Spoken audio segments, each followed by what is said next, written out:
Hi everyone, and welcome to this very interesting talk on Indian wildlife. With me is a very special guest and a very good friend of ours, Indrajit Latey, who basically is Hi. the founder of Wild Roots India. And Indrajit basically is a naturalist, a wildlife explorer, and somebody who's followed the Indian wildlife scene very closely. Somebody who's traveled across various parts of the globe exploring wildlife.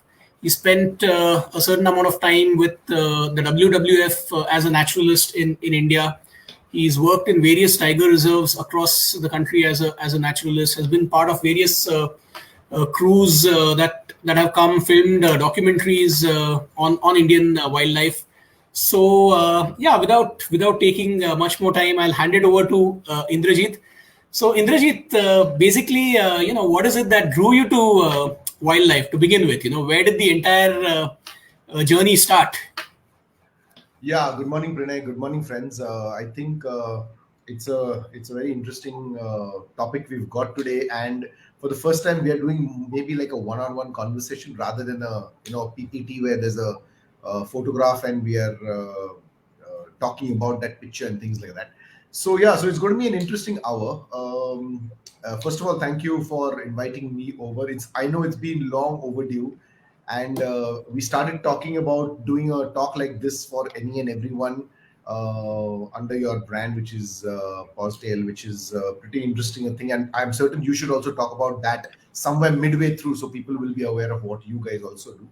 But coming back to our topic, so we were planning to do this talk during the Wildlife Week. We had met up, but unfortunately, because of both our commitments and more specifically so mine, because I was traveling, I said, let's do it in the second week. So coming to the question which you asked, what made me get into this, or how did I get into this? A little history about our family. We come from a family, well, my mother's side comes from a family which is grown up very close to a tiger reserve, very specifically Melghat Tiger Reserve. It's in central India, close to a city called Amravati. And our summers we spent over there in a hill station just outside Melghat called Chikhaldara. And my grandfather had a house over there. So every summer, my sister and I used to go over there and we used to spend, I mean, at least weeks just traveling in the dense forests over there. That time there were no organized safaris and things like that, or there was no, and I'm talking in the late 80s. So since then, I had an affinity towards the outdoors, more so towards the forest dens in which is there. So that grew, and when I was in college, I was thinking, what do I do after I finish my schooling? What do I do? I mean, a typical question which all parents ask their kids, or all relatives ask their young kids who are around them. And I had no answer, just like kids nowadays. But I knew that I didn't want to have a 9 to 6 office job. I just could not picture myself sitting in a chair, doing whatever kind of work, or during that time becoming a lawyer or a doctor or an engineer. So I started volunteering with my local World Wildlife Organization, which was based in Pune, and I worked with them for some time. I eventually, because of them, traveled a lot within Maharashtra itself, which had unbelievable amount of places to visit. And then after that, I started working at a organization which specialized in environment education for children between 8 to 12 years at a residential campsite very close to Pune. It was called Nature Trails. And that's where I really understood the lesser things, which are the creepy crawlies. And we had a lot of interesting people around us from whom we learned a lot from. I mean, just to name one was Ashok Captain, who has written the book of Indian snakes. So from him we learned so much because we all worked together. So a lot of interesting people I met along the whole journey, and I realized that whatever they were doing, they were very passionate about it. And that was one thing which I carried all through and till now and future. Is if you're doing something with passion, you'll never get bored. You'll never feel that oh no, I have to go to work, rather than oh yes, I have to go to work. So these are certain things. So, and my career took very, very interesting turns all along. Uh, then when I was in Pune, we worked in a company called Pugmarks, which was again environment education outfit. And because of them, I mean, we traveled a lot all around the length and breadth of the country. I mean, we dived in Lakshadweep Islands, scuba dived there. We went in the Himalayas to 14 and 15,000 feet with kids, showing them the different landscapes which are there. We went to the eastern part of the country, towards Nagaland and that area. We went to the Andaman Nicobar Islands. So the diversity of landscapes which I got access to just fueled that further, that I really want to continue doing this. And then in 2004, 2005, I got a very good opportunity to work in Kanha National Park in a tiger reserve as a naturalist in one of the resorts over there, which made me go into the jungle every morning and every evening, seeing actual game, seeing actual wildlife, and actually helping people who come there to see wildlife, help them understand photography, understand a little bit about local biodiversity, understand the cycle of nature and how things are so interwoven intricately, understanding the local cultures, and helping people know a little bit more about the land which they visit. We predominantly had a lot of inbound guests from the US, UK, Germany, France, and they really appreciated all these small, small things which we overlooked for so many years. And that gave me a sense of relation where I realized that people go abroad to visit different countries and they come back, with raving reviews. Like, oh, Switzerland was so beautiful, the people over there were so nice, the food was so unique. Or they go to, let's say, Africa, and they say that there's so many animals to see, and the food is so diverse. But I always used to not argue, but I used to put forth my case of our country on how diverse itself it is. So whenever someone asks me to compare, so I want to come to India, or I want to travel into India, how do you compare India? So I always give them one very simple analogy, which I'm certain you guys will also understand. India is like Europe. Each state in India is like each country in Europe. You have a Germany, you have a Spain, you have a Italy, you have a France, you have Portugal. Same thing in India. We've got Chhattisgarh, we've got Maharashtra, we've got Madhya Pradesh, we've got Uttarakhand, Gujarat. One thing which binds Europe is the currency, which is the euro. One thing which binds India is the currency, which is the rupee. Rest of the things, which are the festivals, the languages, the cultures, the cuisines, everything is distinct within India. I mean, you take a person who's from Karnataka who speaks Kannada and you put him in Uttarakhand, he's going to be totally a misfit in terms of language. Same thing if you take a person from Portugal and you put him in the UK and you ask him, and he doesn't know English, he's going to be a misfit there. So it is like traveling in Europe when you compare it to India. But the beauty is you have so much of access to so much of biodiversity and landscapes, plus now culture. So that's why it's very interesting. And that made me really wonder that, is it worth visiting countries more, or is it worth exploring our own country more? And the answer was, I mean, as stark as daylight, that explore your country first, see what all is there. I mean, you can't explore the whole country, but at least most of the states which are there, they all have the unique diversity and things like that. So that got me really going. And the knowledge which I gathered as we were going along, and I'm still gathering more knowledge and things like that, I wanted to share it with people, and that got me interested in tourism. And that is how I've um, married the two, which is tourism with interesting tidbits from here and there in lesser known areas. And that's how the whole journey started. So that's a very interesting comparison, or a very interesting analogy that you've drawn. Comparing India to Europe, where we have one common currency and so many different languages, so many different Yeah, yeah, yeah. cultures or landscapes. Now you've been traveling across the world. You've been exploring wildlife across various countries besides our own. So can you tell all of us something about your explorations, and what is it that basically stood out to you at each of these places that you've been to? Yeah, so I haven't traveled much outside India. I mean, I've done some parts of the world, but whatever parts we decided, uh, we chose to do them well.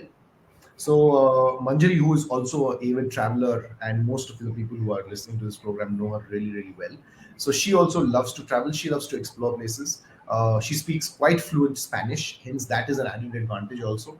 So, because of these factors, and I love the outdoors, I love the adventure part of it, I try and have some wildlife involved in most of our trips. We choose places which are quite unique.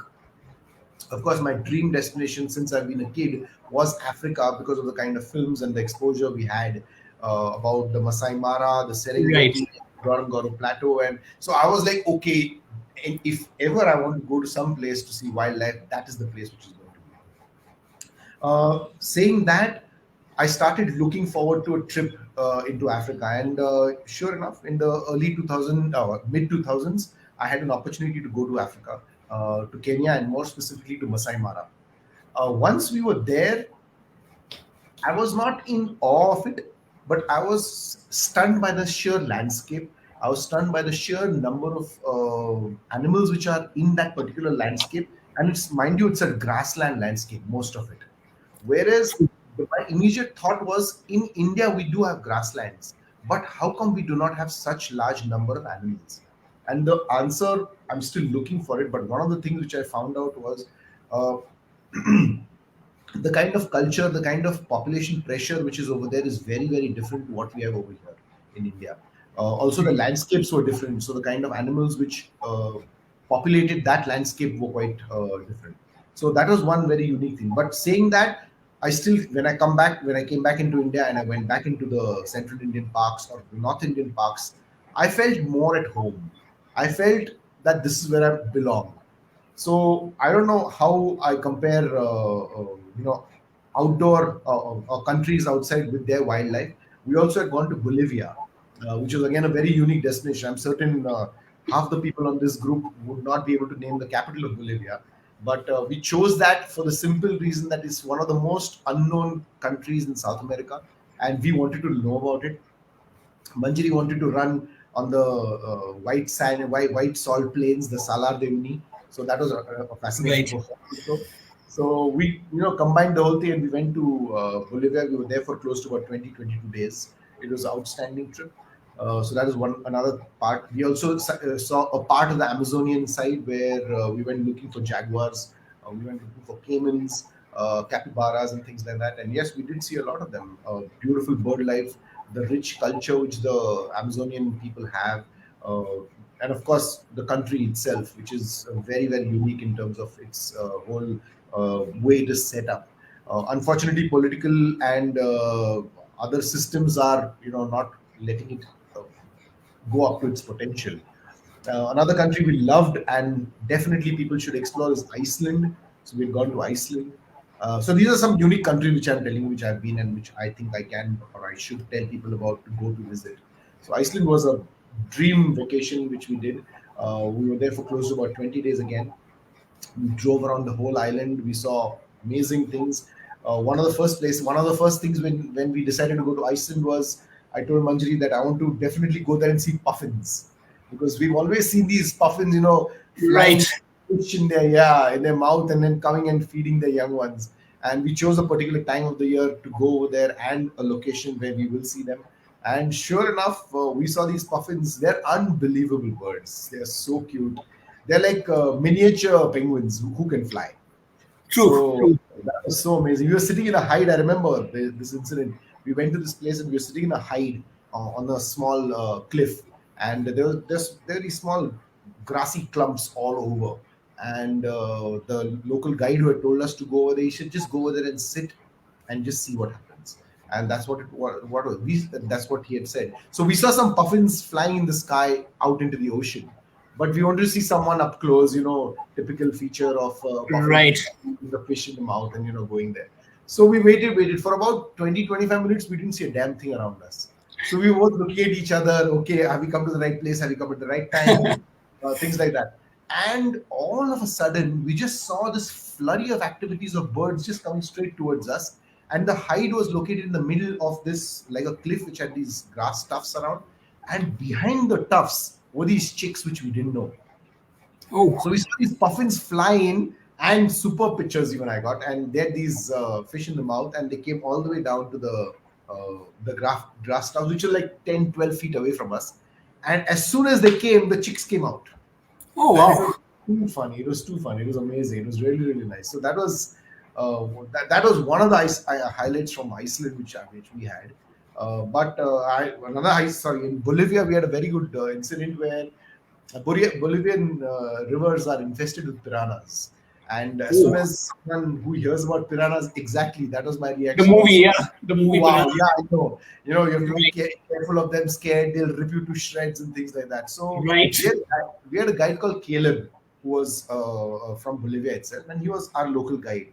So at one time when we were going upstream to go to our camp, which was way inside the bush or the jungle, because the water level was low, the base of the boat started hitting the underneath the rocks. I mean, Hmm. there were small rocks along, so it's typically like a flow Okay. which has gone down gradually. So he said we need to get out and push the boat in this small patch. And Hmm. Manjri and I both looked at each other. Yes, this is a piranha infested river, and you expect us to get. And we were really stuck. We were properly stuck. Right. Nothing dangerous, nothing. The water was very slowly flowing. No, no, out of the movie piranha kind of a thing. So he said, "Yeah, we need to get out and push." So he got out first in the water. He stood in maybe shin high level water, Right. and then he asked us just one question: has any of you got a cut or a bruise on your legs? So both of us Hmm. said no. He said, oh, then you can just get in the water. And that told me, yes, if you had a cut or a bruise, probably something would have been attracted like a piranha and would have gone nibbling and then, whatever, start devouring us. But we got down into the water and we did see piranhas, I mean, swimming a little bit far away, not close to us. And they're tiny fish. They're about this much. They're not even very big. So things about these huge piranhas coming in, Right.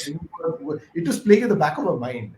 So even when we got in the water and we started pushing the boat, and then we got back in the boat about say 3 or 4 minutes later, but it felt like such a it was such a turn of events in my life where we thought piranha infested water, you just cannot get down. I was not even touching the water just to feel the temperature as we were going through. Just by this thing, my fingers will get snapped off or something like that. Oh So wow. we've had very interesting incidents like these all over. Well, that's quite interesting. I mean, so when you talked about the puffins, you were right in the midst, in close proximity to a nesting Yes, site, yes, probably. yeah, Yeah. yeah, And then again, the piranhas, from what I understand, is they get attracted to blood, right? So the moment correct. there's any That's blood around through the yeah, cuts, yeah, that's when they. yeah. Yeah, So yeah. that might have been So that's quite the reason why scary. he was thinking. Yeah, yeah, yeah.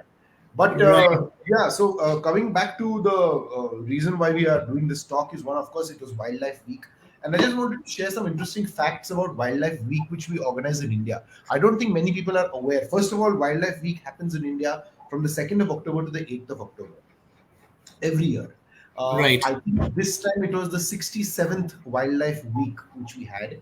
And the basic Wildlife Week, which was there, it started in 1952 with the intention by the then government, and of course, further inputs from experts, that this is one time when we can celebrate the forest and educate people around with what is important and why forests should be conserved. So this is way before even your Project Tiger and other Mm. movements or other things started. So in 1952, when this was started, until 53, 54, people were still clueless. It was just a document in the ministry which was there where they said, yes, it's Wildlife Week, so we should feel happy. It's like the birthday of the forest. So that's the day when you Okay. celebrate the forest and things like that. Then the United Nations got involved, and they all over the world have got something which is called a Wildlife Day. In India, Right. Wildlife Day is on the 3rd of March, which is not in India, all over the world, and you Right. can definitely read about it. It's good. It's on the United Nations website. It's called wildlifeday.org. And again, the same reason why it is there is because people should talk about wildlife. People should talk about cultures. People should talk about interspecies dependency, interspecies communication, which is there, to people who don't know anything about it.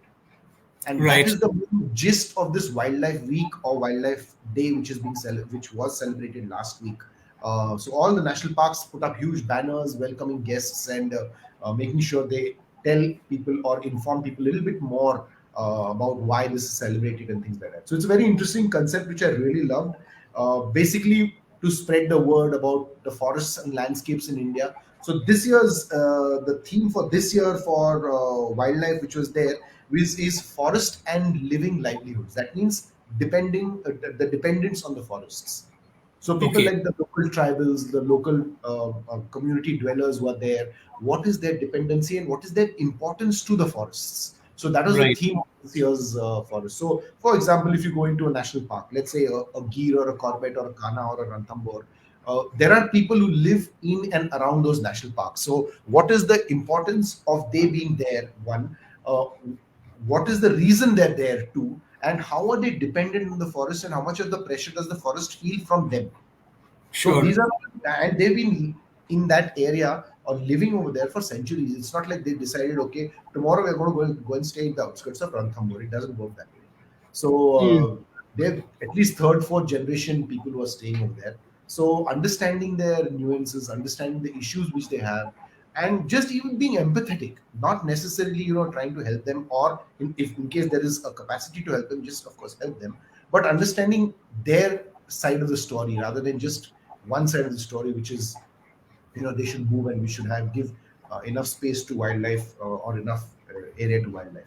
So that was the reason why Wildlife Week was there, and ideally, I would have loved to do this talk on that in that week because that was the Hmm. main sense of that week. But nevertheless, it still happened.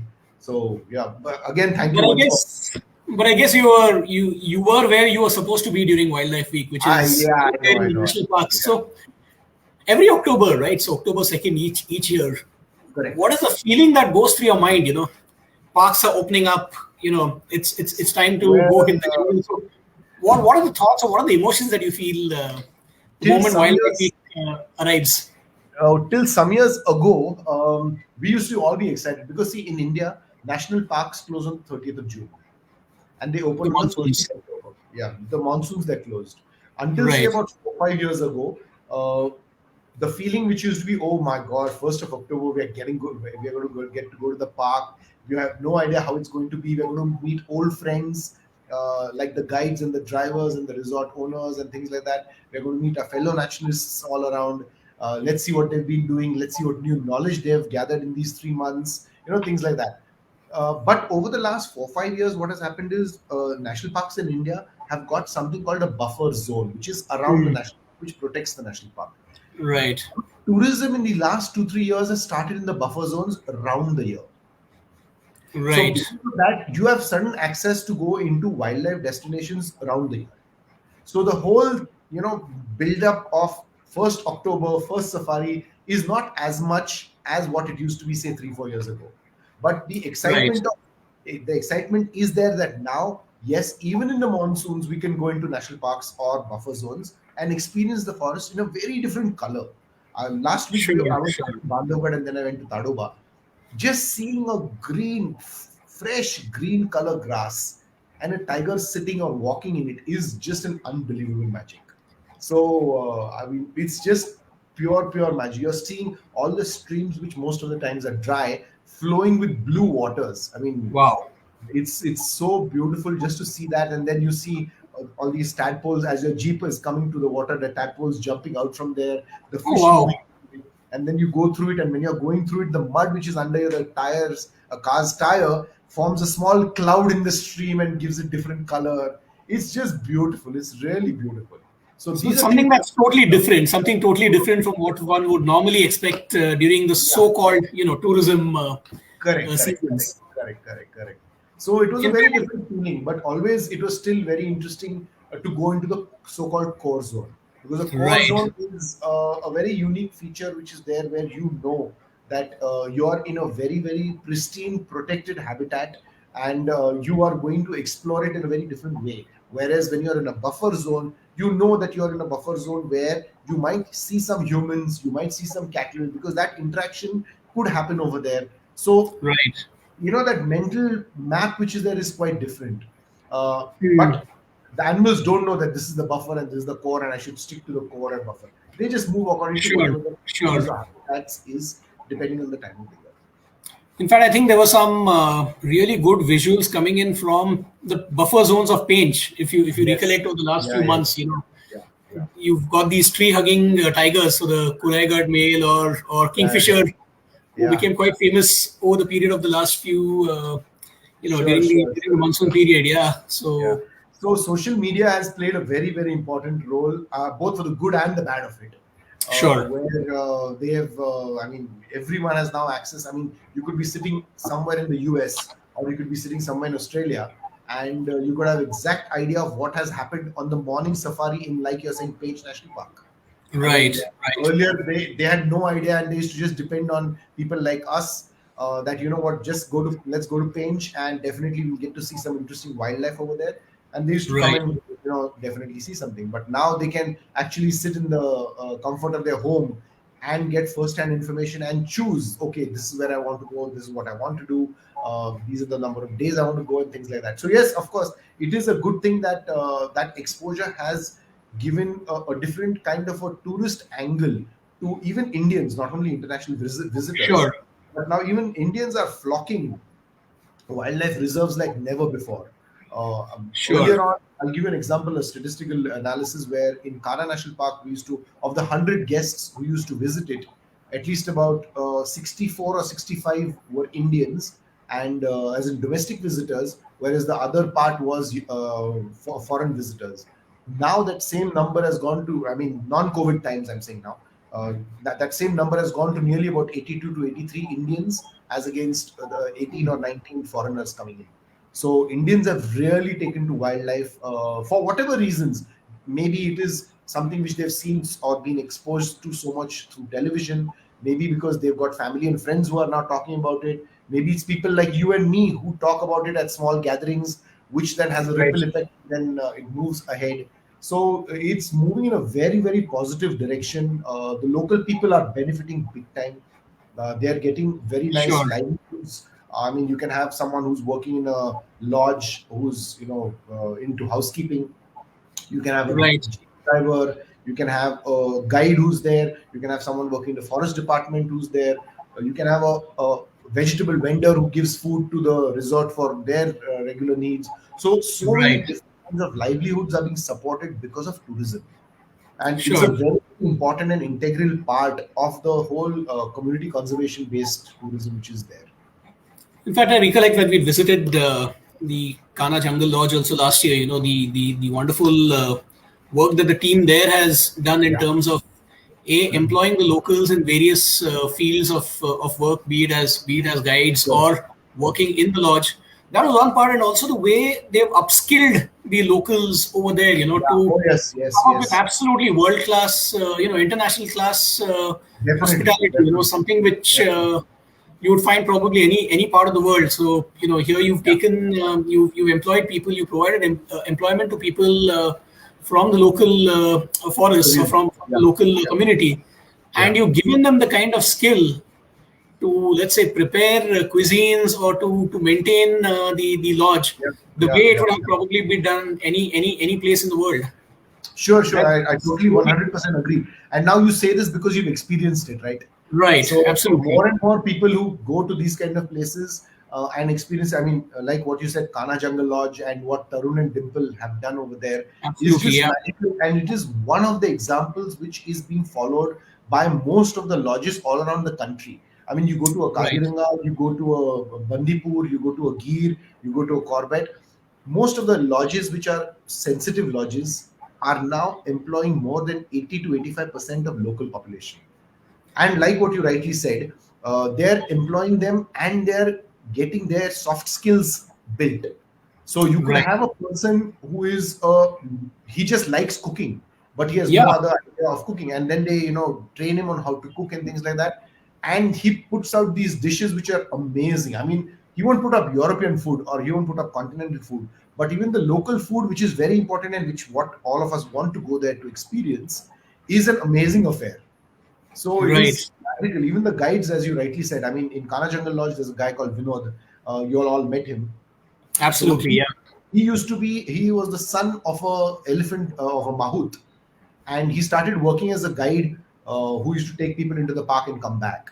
Over a period of time, he developed small English, language skills. So Tarun and Dimple and they picked him up and they said, "Why don't you come to the lodge? You get to speak English with our guests who come, predominantly inbound guests or foreigners who are coming over there." And he developed so much so now that he's the head naturalist of that lodge, and he Absolutely, speaks yeah. quite fluently. I mean, Right. he gives a nice evening talk. He gives a nice small presentation. We had a very good, interesting interaction with him. So there are so many more Vinods in all the other lodges in all the other national parks.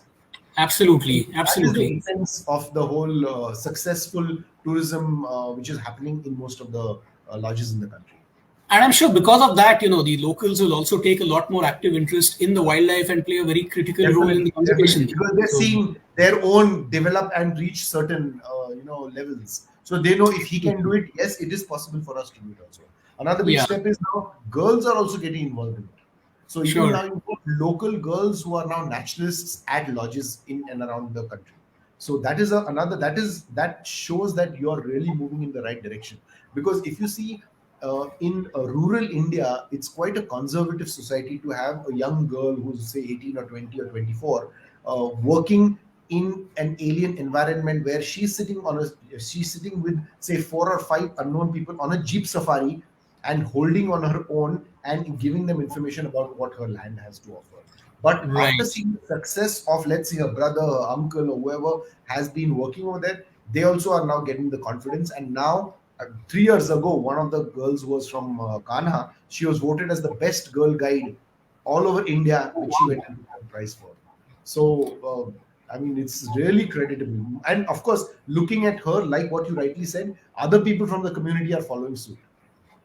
Sure. And I think at the end of the day, when they realize that, this wildlife is bringing in the tourists and bringing in prosperity, I guess that plays a big role in their attitude towards the wildlife, to the jungles as well, and plays a Definitely, huge role in the overall definitely. conservation, I'm sure. So, and I Sure, think sure. that's pretty much in tune with the overall theme for this year's Yes, National yes, yes. Wildlife Week as well. I'm sure. Definitely, definitely. Livelihoods is a very, very important aspect of it. So there is a comment which has come in from Aditi Gupta, which talks about the flip side of commercialization. So I any said that any you've got both sides. Agreed, agreed. So yeah, right. I think she's written in a comment that there is too much of tourism. Yes, so I agree. So see, for every good thing, there also always has to be a flip side to it. I won't call it the bad side, but a side which can be improved upon. Uh, One of the things which is right now in the on the agenda of most of the tourism bodies in and around national parks is how are we going to curb certain kinds of tourism which is happening over there, in terms of, let's say, how you manage the waste production which is happening over there, how you stop over exploitation of natural resources like the water which is there for our consumption when actually it is meant for the animals things like that. So there are small guidelines, there are small policies, there are eco-sensitive lodges which are coming over there. They're being certified by certain bodies which are again known internationally, that these lodges or these hotels follow these particular guidelines on non-invasive or idealistic tourism protocols, things like that. But you'll always have two sides to the same coin. So it is just a matter of balancing that coin well. So what Aditi said is, I agree. It is the sad side of tourism, but it is an inevitable thing. You'd rather have people who are consciously aware of what is wrong and then making a lesser impact, rather than people who know it is wrong but doesn't matter, because at the end of the day, the bottom line is how much of money do I make. So coming back to wildlife, so what is it that sets Indian wildlife apart from whatever you see in the rest of the globe? So what is it that really sets Indian wildlife apart? So I won't only say Indian wildlife. I would say Indian flora, fauna, and landscapes. I think the Sure. most important difference between any country's wildlife as against Indian wildlife or Indian biodiversity is the diversity in it. I'll name some landscapes to you, and you tell me which country has all of the above. Okay, we've got desert in Rajasthan. Sure. We've got grasslands in central India. We've got evergreen forests in the eastern part of the country and the western Ghats. We've got the Right. mud plains in the Sundarbans and towards the Terai region. We've got mangroves in the Sundarbans again. We've got thick, heavily vegetated bamboo forests in peninsular India. We've got marine life in Andaman Nicobar and Lakshadweep Islands. We've got volcanoes which are in the northern part of Andamans. So we've got ice or snow-capped peaks, which are the Himalayas in Uttarakhand and towards Jammu Kashmir. We've got snow-capped peaks which are more than 20,000 feet, where wildlife is there in India. All these kind of different landscapes, these 10 landscapes, are rarely seen in one single country. That itself gives you such a big diverse wildlife involved in it, that it really puts India in a very very unique kind of a place as far as diversity is concerned, and that is what Sure. sets India apart from any country. I mean, I don't know, and I would be more than glad to get corrected if there is any country in the world which can have these kind of landscapes all put together in one Sure. day. And now, because of the kind of activities which we have or the access we have, we can move from these landscapes in 1 week. You can have 7 different landscapes. You can Right. start from Peninsular India where you got evergreen forest. You can go to the seashore, that second landscape. You can go to the depths of Lakshadweep Islands, the third landscape. You can fly into Jaipur and go into Rajasthan, fourth landscape. You can go into the Himalayas, fifth landscape. You can go towards Sundarban, sixth landscape. You can go into the the forests of eastern India. That's the seventh landscape. So you and grasslands of India, eighth landscape. You don't have 8 days in a week. So you Absolutely. can Yeah. within a week you can do 7 or 8 landscapes. I mean, Prinay, tell me one country where you can access the. I mean, the salt plains which are there in Bolivia. When we went over there, we were amazed by it, but we were not in awe of it because I had seen the same thing in the Ran of Kutch also. Sure. Yeah. So huge landscape in the Ran of Kutch. So I mean, the diversity in India is unbelievable. So when people say, "Oh, you know what? We want to go for a wildlife holiday to Africa or to the Pantanal or to South America," I always tell them, first see in India. We will show you the same kind of wildlife. I'm not saying in terms of the costing or in terms of the accommodations or anything, but the diversity is there. So if you want to Mm. definitely travel in India, it'll take you a long time to cover at least these 5 or 6 different landscapes which are there, which are very very big. Sure.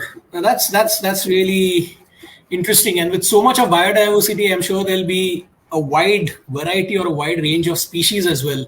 Oh So, any yeah, yeah, specific species that definitely. stand out to you? Any favorite species that you would? Well, my favorite species is the leopard. And of course, again, I'm going to come back to the thing which I keep harping about is the diversity in India which is there.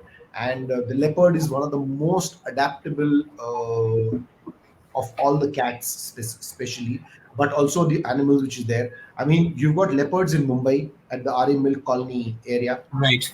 We've got leopards in central India, which is the grasslands. Again, I'm going to go back to the same diversity thing which I talked about. Right.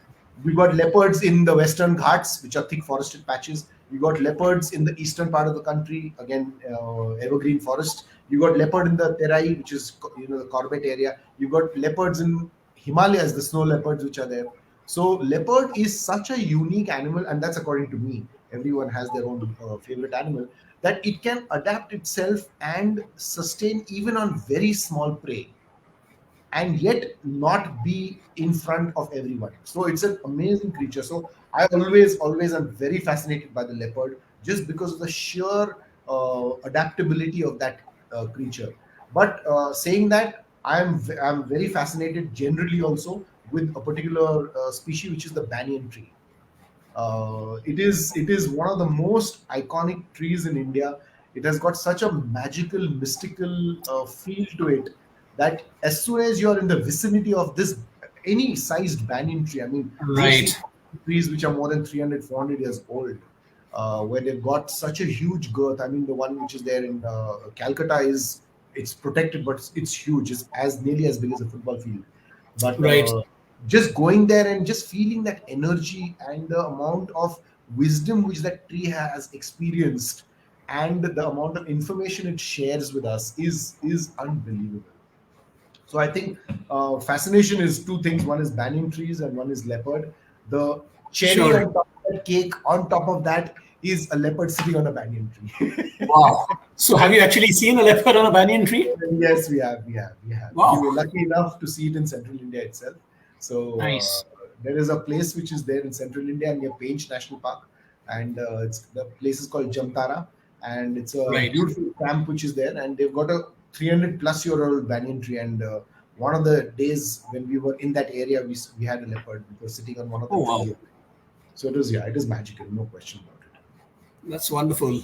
And any special standout memories? So you of course talked about the whole episode with the piranhas or the puffins in Iceland. So Any such yeah, memories that stand out in closer India? to closer to home. Literally, it happened about last week. We were in Okay. Bandhavgarh National Park, and between safaris, there's some free time. So we were just sitting by under a tree in the resort itself, and we were talking. I had three friends with me, and we were talking, and we just noticed that there were these fire ants walking in a certain direction.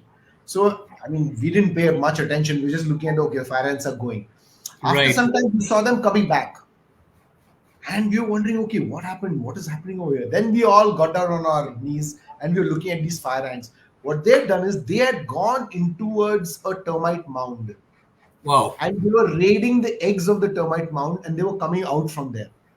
Oh, In wow. turn, the termite mounds had, I mean, they also have protection, which is the workers. So the workers were fighting these fire ants. Some of them were getting killed, some of them were killing, and whatever they were getting, they were transporting it back towards a certain area, and they were taking it down into their own nest. And that interaction was so interesting. We spent a whole afternoon over there. Little Wow. did we realize that, oh, it is already time to go and see safari. And we were like, wow, this is another safari which we're having over here, where we are seeing this kind of a takeover by these termites, by these fire ants. And it was pretty like an army marching. Right. Everyone knew what is to be done. They knew their role. They never, I mean, they must have spoken, which we didn't understand, or they must have spoken telepathically, as you know.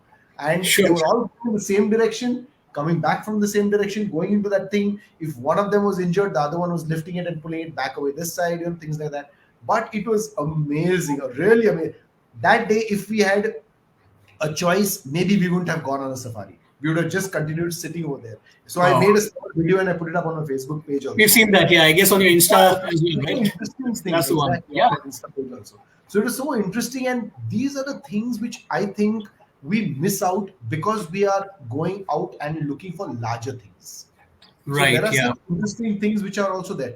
We also had another incident where we were, and again, something big, where we were in Tadoba when we were on a safari, and we saw this tigress walk on the other edge of the water body, and we could see that there were wild boar a little bit far away from us, and the wild boar hadn't noticed the tigress coming.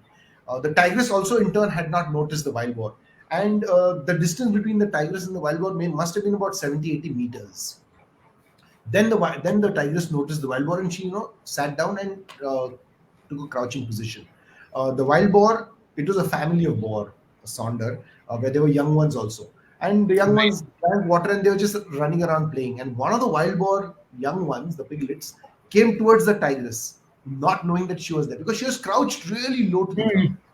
And sure enough, this tigress took off and nearly came to catch the wild boar. In the meanwhile, Mrs. Wild Boar saw that this was happening and she immediately charged as this tigress. She Oh. hit the tigress.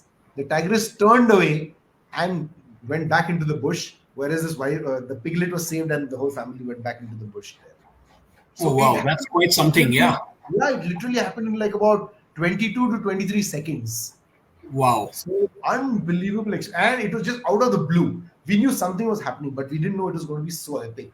But and one of my friends was there. He videographed the whole thing, and it was amazing an incident which was there. So these kind of incidents make you want to go into the forest more and more, and that's what keeps Absolutely. us going. That's what keeps us enthralled all along. So and sharing these stories, I mean, it's like a thing where I'm telling this to you, so you're like, even I want to see a wild boar being stalked by a tiger or whatever, or even I want to see these ants, what they do, or things like that. So that is why it is very important to not only come back and I mean, experience it, but also come back and share it with your family and friends, because it is one of the healthiest addictions you can pass on to someone.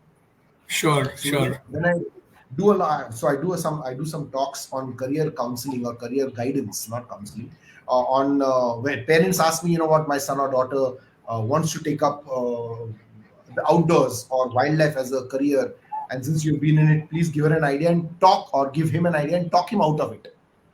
So I said, you know what? I'll be exactly the opposite person, and I'll tell them, do it. If you're passionate about it, just follow it.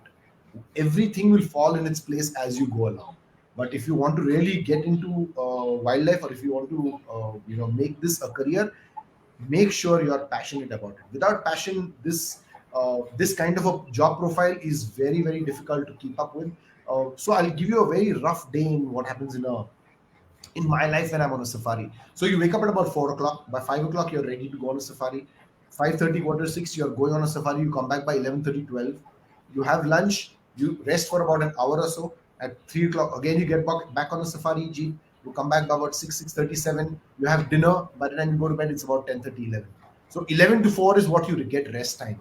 And you do this day in, day out, day in, day out, day in, day out. So physically it takes toll. So you need to be physically fit, you need to have passion in it, you need to have the want to learn. Even when I go to national park today, or I go to a safari, the local guides tell so many interesting things which I had never heard of, or I didn't even know of. So that want to learn should always continue on, and of course then share it with other people also.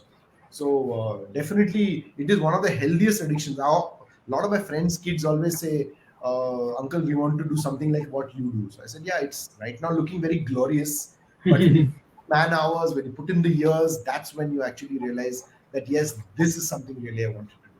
I think also managing things like the logistics and all that, I'm sure that itself can be quite. That itself also is a different ball game. Yeah, yeah. But now you've got different organizations, different outfits who do that for you professionally. Sure. So that is one small part of it which you can be a part of. So it's like working in a factory, Prinay.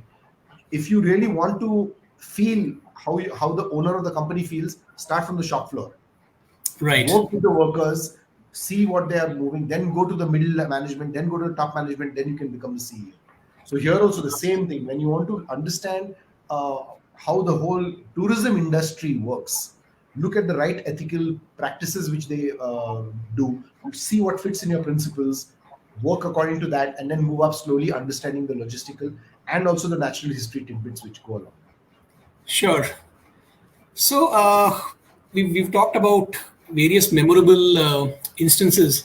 Any occasions where you probably had your heart in your mouth while out there in the wild? I've had lots of incidents where we've had when I've had my heart in my mouth. So I get excited very easily. So Okay. always a lot of people tell me that, whenever you see whatever you see, why you always so hyper?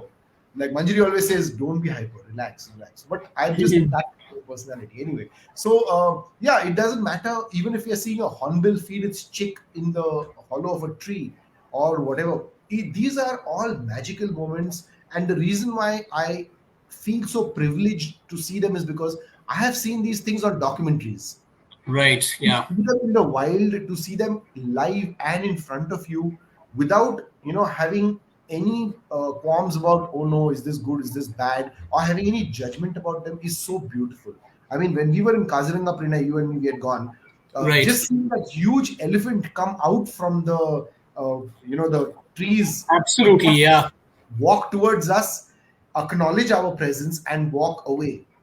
I Right. mean, here's the energy which they bring in, the kind of awe. I'm still in awe of that. These are small incidents. I mean, for someone, maybe Absolutely. just an elephant came, we saw it, and he crossed the road and went away.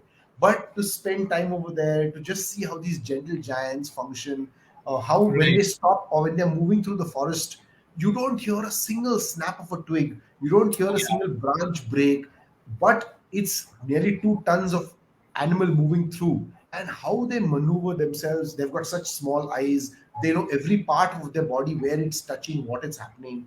So it's, I mean, or seeing a snake slither up a small tree which is there to go to feed on a nest where there are some chicks of some bird. It's so magical how they're instinct driven. They're so at peace with each other, but at the same time they know survival is very important. Right. That whole thing is, it's, I mean, I can give you 1 million examples of what fascinates me in more ways than one. I mean, just sitting outside our house, which luckily has a garden, and seeing these parakeets come and eat Sure. the sitafal tree or the custard apple tree which is here, and we are looking at the custard apple and we think, okay, in 3 days time this custard apple will be ripe, and the Hmm. next hour you're looking at it, okay, the parakeets are coming and eating it, okay, this is not for us. And then how they Right. move around, turn upside down, then they use one of the foot, and mind you, they don't have hands and fingers, they're just Right. trying to peel off one of the small kernels and then get into it, chuck the seed out, eat only the pulp. So it's so amazing to see these small things. You don't have to go to a big place, but and everything is happening around you. Is it? Are you observant enough to see these kind of interesting things? Absolutely. Yeah. So, Indrajit, you are a very accomplished telepathic animal communicator, as is Manjari, who is the pioneer of this field here in India. Again, a dear friend and mentor of ours. So, any examples or any instances where you've actually used telepathic communication while you're out there in the wild, Uh, and what have been some of your experiences here? yeah, I can share with you lots of experiences, but one which really stood out was we were in Gir about say 4.5, 5 years ago, and I was with a guest who was from Germany. She was an elderly lady. She, I think, must have been about 84, 85, and she was paralyzed waist below. She used to always move around in a wheelchair, and she came into India. We took her from there all along the wheelchair, moved on a safari jeep. She had to be lifted and she had to be put in. But she was very, very, happy-go-lucky. Always had a smile on her face, and her aim was to see the Asiatic lion, and that's all she had come to see. So we had gone over there, and we saw the lions, because in Gir you definitely will see lions. They're all there. And I also told her that we've got there is a chance of seeing a leopard also over here. She said, you know what, that's my power animal. And at Wow. that time, yeah, and that time I knew what a power animal means, so I didn't question her. So she said, do you know what a power animal means? I said, yes, an animal who you associate or draw strength from and relate to a lot. So she said, yes. So I said, yeah, so you might see the leopard over here. She said, you know what, I just really want to see a leopard. If we can get to see a leopard, I think my trip to India will be a success, because I knew I was going to see lions, because everyone talked about how easy it was to see the lions, which it is. So we drove around for 3 or 4 safaris looking for the leopard, and we didn't see it. And she used to wake up every morning with the same smile. Today I'm going to see my leopard. She used to always, get up with that, and we used to sit in the jeep, and that's Right. what she did. So I was like, yeah, yeah, probably. Let's see. And as you know, telepathic animal communication does not work when you want something to happen for your own interest. So, for Right. example, I want to say, okay, I'm taking Prinay to Kana National Park and I'm going to show him a tiger. And I go into the park and I say, okay, are there any tigers here? Yes, please come. And I've promised Prinay, I will show him a tiger. So come out. It's not going to happen, because they are not there to Right. fulfill your, expectations. That day in Gir, on our second last safari, I just put it out there that, you know what, all the leopards in this area, she's come from really far and she's really genuinely wanting to see you. If there is anyone around, just see if you want to just pass our vehicle or somewhere close by where we'll get just a glimpse of you, and I'll be thankful for you. It was a very genuine thing I did. Intent, And basically. in the morning, that's the intention I put out, and I telepathically Right. spoke to all the leopards of Gir. We went on a safari. We didn't see anything in the first half of the morning safari. We stopped for breakfast, had water, got back in the jeep, and we were coming back. And she was still smiling. She was still, jovial about it. She's, what a beautiful landscape. We had gone and seen some painted stalks at that time. So we came and we were coming back, and the jeep driver said, "Sir, the road which we took, let's take another road, because that has got another chance of leopard." So I said, "Sure, why not? You are the expert. We'll go." And we took the turn. We took a left turn and we went maybe about 300, 400 meters ahead. In the middle of the road, Prinay, in the middle of the road, there's Yeah. a male and a female leopard mating. Oh, wow. Beat that. For Wow. for maybe about 20, 25 seconds, by the time the jeep came there, stopped, and we looked, we didn't even move. The only thing in my mind was, Thank you, guys. I really, really appreciate it. I did not mean to intrude on your privacy, but you really mean a lot to this lady. And that lady broke down into tears. And I was sitting behind, and she just looked at me and she said that, see, my power animals have come to meet me. That's Wow. None of us took any pictures. None of us said anything about it. So the leopards were there in the middle of the road. Then they separated. One went on the right, one went on the left. We waited there for a long time. In the meanwhile, there were some other jeeps who were there. They came, they went ahead. They didn't even know what had happened over there. And about, say, 10, 12 minutes later on, the male came back on the road, looked at us once, and then crossed and went towards the female. Wow. They went into the bush. There's goosebumps just listening to this. I'm still, I You still can get imagine, goosebumps of her. Yeah, yeah. Her Just name was imagine. Anna, and I'm still in touch with her. And she always, her first line when she writes an email to me is, "Those leopards were mesmerizing." Her first line, and I think it's a Wow. more of a cut copy paste thing which she always sticks to. But that's her first line, and then she says, "Hello, Indrajit. It's so nice to write to Nice, you." nice. But this is what I mean when I mean telepathically. You talk to them and you just put it out over there with a genuine interest or a genuine expectation. If you are going Right. over there saying, "Chalo, I've got a group. Chalo, ab main dikhata hu, kaise main Ha. tiger ko bulata hu." That's never. I mean, Bilkul, I've done bilkul. it. It's never worked. I have done it. Trust me. So that's why at the beginning of the workshop, when we introduce and I tell people my side of the story, which is it's a magical journey with a lot of real intent, which is meant to come out. That I Absolutely. wholeheartedly agree to that. In But fact, you yeah, remember the elephant? You remember the elephant we'd seen on day yes, 2, our morning yes, safari, right? yes, Who'd yes, crossed the road yes. before us. We didn't get a clear glimpse. He would have Correct, typically correct, wandered correct. off in the bushes, but he chose to turn back, stay, Turn back. observe Yes, us. yes. I mean, I know, I know, I know. And we had a that good, was nice 10, 12 minutes with the elephant that time. exactly, yeah. Yeah. And that It was was, quite something. it was, it was. We actually Yes, thought he see, would have wandered off into the forest, but then this guy turned back and was watching us from behind those bushes. That was quite That's true. something. Yeah, yeah, yeah. It's something which all of us do unintentionally by ourselves, but we always have some vested interest in it. The minute we leave our vested Right. interests aside and we talk to them as just like normal humans or normal beings, where yes, this is me, this is you. Hello, how are you? I love your area and you love my area. You probably have seen me. I haven't seen you, but that's okay. So I think that is Right. what has worked for me beautifully. And it's been about what 10, 12 years which we've been using telepathic communication with not only wild animals, but I mean other animals also. I mean, Manjari Sure. always tells you the incident about Kankati who came out in Bandhavgarh. We were Exactly. young Yeah. ones Exactly. who was there. That was a magical. Right. And I didn't share that experience because all of y'all know it. But it's happened a lot of times. It happened with the puffins. It was over there. Sure. So Yeah. yeah, it was nice. It's pretty interesting. I think also the elephant convoy that greeted us on our way out of Kaziranga Yeah. this time around. I mean, Yes, yes, yes, that yes. was that was another mesmerizing experience. Yeah, like I said, you can have so many incidents which we can talk about. Yeah. It just goes on and on and on. Right. So I think we've come to an hour of our talk.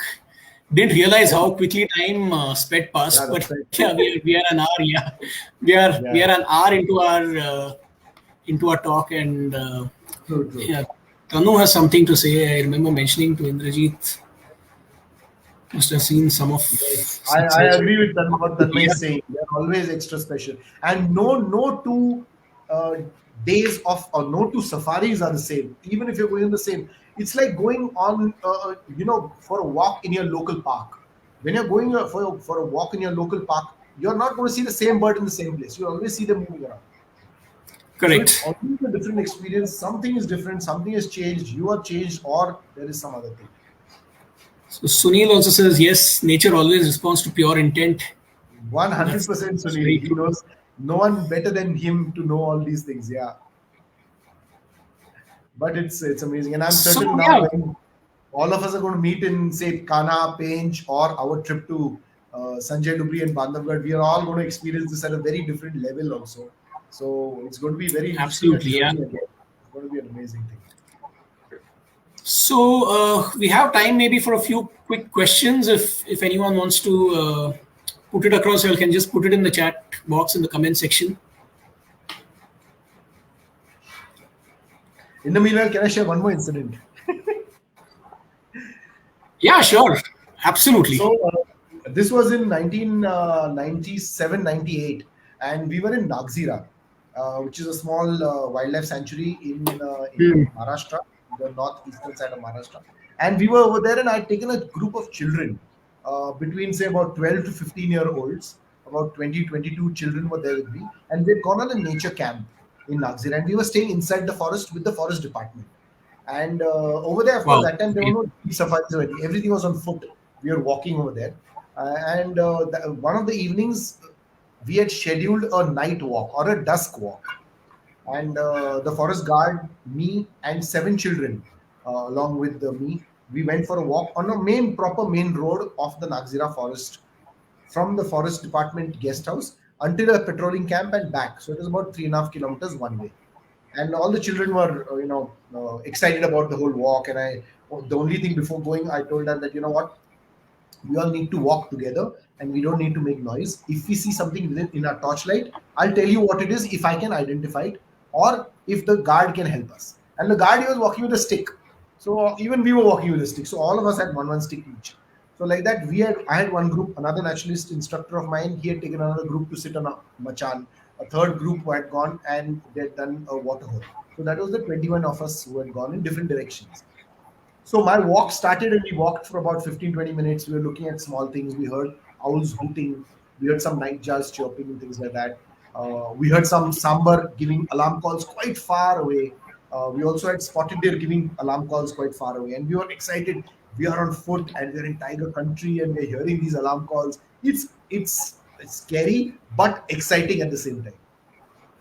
So we went and reached the petrol camp that side, where the guy at the petrol camp had made some tea for us. So we had tea and we were walking back. And we could see our forest department accommodation about, say, 300 meters away. It was a straight road. And the forest guard suddenly stopped in the middle of the road. He was walking first, I was walking last, and the kids were in the middle. So he stopped. So all the kids also stopped. And by that time, we were excited that, oh wow, we had heard such amazing alarm calls, such amazing Hmm.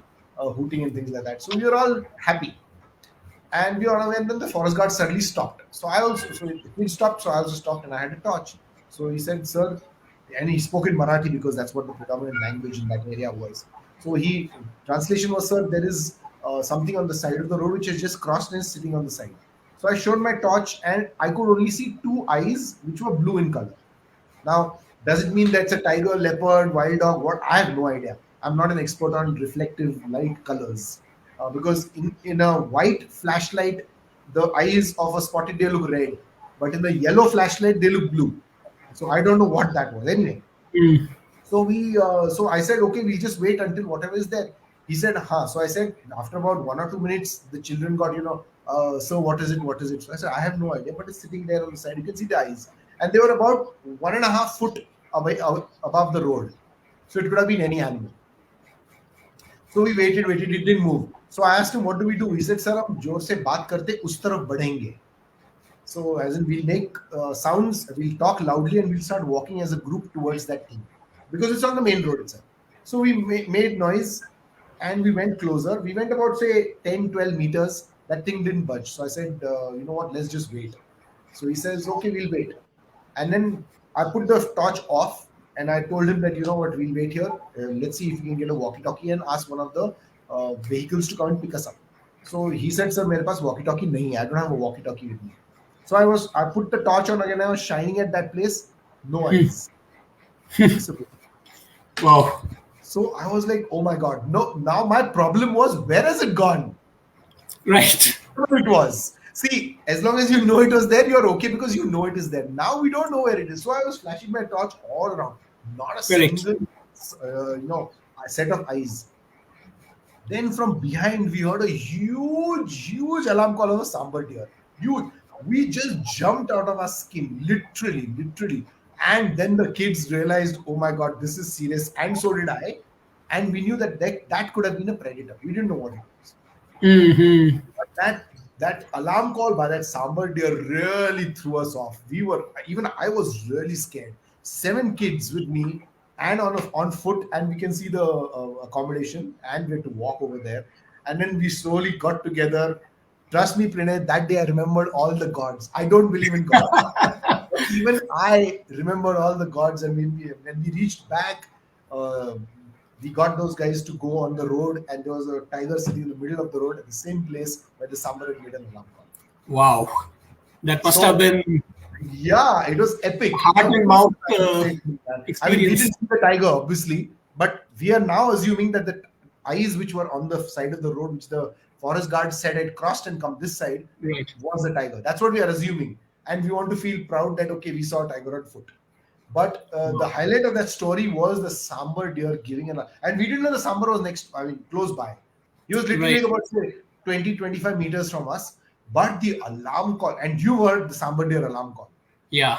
It just was so loud. My God, I still can never forget this incident ever. And though it could be a tiger, it may not be a tiger, whatever it was, but the Sure. sambar deer alarm call was unbelievable. Wow. So yeah, so like I said, there are so many incidents I can narrate to in most national parks all over the country. I mean, snow leopards is a totally different ball game. Seeing red pandas in Sikkim again, very unique. So seeing the lion-tailed macaques in Peninsular India, gibbons like what we saw when we were in Kaziranga when we Leopard. heard Yeah. them, the hula gibbons, magical animals, beautiful species, apex species which are so unique just to our country is there. But yeah, anyway, Absolutely. so that's So any parting? So Shruti basically says that you should write a book. So any I thoughts on that? well yeah, I'm looking for someone who can jot down these things when I narrate to them. So if there's anyone interested, please let me know. I can give you my pictures and we can do a combined book together. Because there's quite a lot of body of work, I'm sure. So there'll be a lot Oh of yeah, yeah, of instances, course, of course. experiences that you could actually Yes, yes, yes, yes, put yes. together and share with the world. So yeah, My mother-in-law and my mother always keep telling me you should do a book, you should write a small book, at least write down details about what incidents you've seen. So later on, when you want to mention them somewhere in a book or on a paper or something like that, you can always remember these things. so Sunil also seconds Shruti's thought Yeah. and feels that a book is due from you. So a question from Tanu here, which is for someone who's going on a first wildlife trip, Yeah. what is a good place to begin with? What would you suggest to the First wildlife trip, I think you should first go around Pune. I'll tell you also where to go. Go to Mayureshwar Wildlife Sanctuary, which is 25 kilometers from Pune. And you're right? definitely to see chinkaras over there. You might be lucky enough to see wolves, but you'll see definitely a lot of other birds and all that. In terms of a longer trip, any of the Central Indian parks I would advise are very good to go to. If you're looking at even a longer trip, anything in the eastern part of the country towards Nagaland or Kazira or Assam side, so there are plenty of options. I always say, what is the intention of you going on a wildlife trip? If your intention is to see, let's say, elephants, then look at a landscape for elephants and go there. But second thing I always tell them is do not compare two different wildlife trips with each other. Whereas let's say you go to a Kaziranga and you come back and you go to a Kanha and then you say, oh, in Kaziranga we had such beautiful weather, we had such good wildlife sightings, but in Kanha no, we didn't have such good sightings. They're two different entities. They're two different ball games. They're like two different people. You can't have the same dialogue with say me and the same dialogue with Prinay about the same topic. We come with our own background of information, background of sharings. So the same thing is with national parks. No two national parks will have the same things to share. Even the diversity which is there, even the people which is there, even the cultures which are there, even their food which is there, it will always be different. I mean, you go to a restaurant, let's say you go to restaurant A and go to restaurant B, and you order sweet corn chicken soup. Both sweet corn chicken soups will be totally different. So when you go for a Right. wildlife trip, comparing two national parks, I mean, you can compare, but not in terms of, oh, this was better than that or that was better than this. Purely based on sightings is Yeah. I think not thing. But In fact, I think even when we visited Kanha, right, yeah, the ambience during the morning trip and the afternoon safari were totally exactly, different. exactly. The Yeah, play yeah. of light, Just be ready the for atmosphere. wildlife trips. I always say, just be ready for an experience. Yeah. Whatever experience is there, just be ready for it. That's the highlight. That's not Sure. a part of the trip. That's the highlight of the trip. Because even when we go to the jungle or when we go to a forest, we don't know. It's not like it's written. Okay, you'll see this, then you'll see this, then you'll see this, and then you can come out. It's not like a movie where you know the end, but it's more like a track which is there. So yeah, definitely.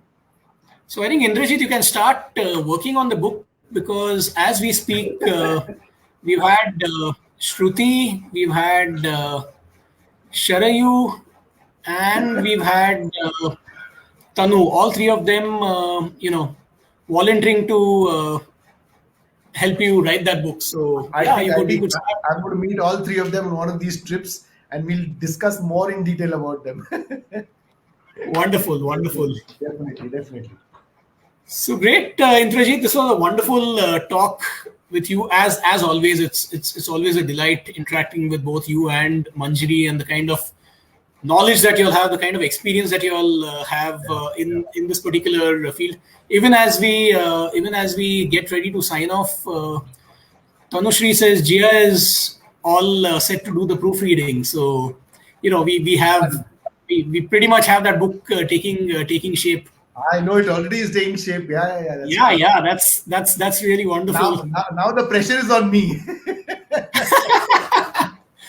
So Shruti, you opened up a Pandora's box, and yeah, I Yeah, I mean, know, I know. but I'm sure there's a lot of content in there for No, no, maybe definitely. multiple volumes. So Yeah. Wow. we keep we keep I thought you were on my side saying, there's a lot of content, so we'll have to take some time in thinking about it. Now you're talking about multiple volumes. Yeah, and now Sonali goes ahead and says that all these stories is something that we'd all love to, maybe Yeah. by the fireside when we are all That's there in what. That's Paint in what. That's the December. perfect Let's place, sitting by the fire or a long day after 2, 3 safaris, or just being in the forest, coming back and sharing your experience. I mean, all of us have our own experiences because we see wildlife differently. All of us interpret it differently, and that's the beauty of absolutely. going to a wildlife destination. But yeah, so before you thank me, I want to thank you, Prinay. And I'm sorry that I did not do it during Wildlife Week, but which would have been really apt. But thank you for getting me down to doing talks like these. I don't usually do talks, you know that. This is my I hope, debut, so what a yeah, way to begin for me. I know. No, I would love to. I would love to be more doing more kind of things. If ever you need me again, I'll be more than glad. And maybe next time we can do more specific a subject, like I don't know, just like say a wildlife presentation on say mammals of India, or something like that. Sure, Some sure. other interesting topic we can definitely think So maybe about. we can ask whoever's viewed our video right now to put across their thoughts in terms of what is it that Today they'd like. it's going to be another long list. I'm telling you. Yeah, You asked for imagine, it. imagine it's two of us. You are the journalist who keeps talking, and I'm the wildlifer who keeps sharing. That's not a great combination to have on a conversation which is limited to 1 hour.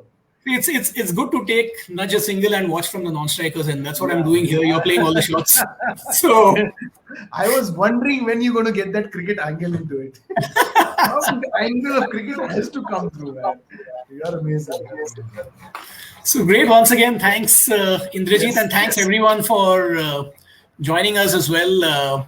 You all kept the group or the chat active with a whole lot of your comments as well. So, Sonali, yes, we look forward to that. I told you. Yeah, yeah. Yeah, but it's And not who a knows? bad idea. Maybe Yeah, who it's knows? not a bad Maybe Sonali, you could host one of these talks yourself That's one a of good these idea. days. Yeah, Yeah, yeah, yeah. why not? Why exactly? Why not? And yeah, I mean, thanks, Sharu, for that. Look forward, and Great. now that you have brought this up, yeah, maybe this could be the first of many. I had looked at this Yeah. probably as a one-off, but yeah, maybe given the kind of reactions or the responses, No, we could. definitely. Yeah. So great. Thanks Okay. everyone. Thank you, Pranay. Thank you, everyone, for listening. And Thanks, I hope Indrajit. Yeah. I see you somewhere in some forest or somewhere around in the wilds of India. Right. Look Thank forward to you. that. Yeah, yeah. Thank you, everyone. Bye.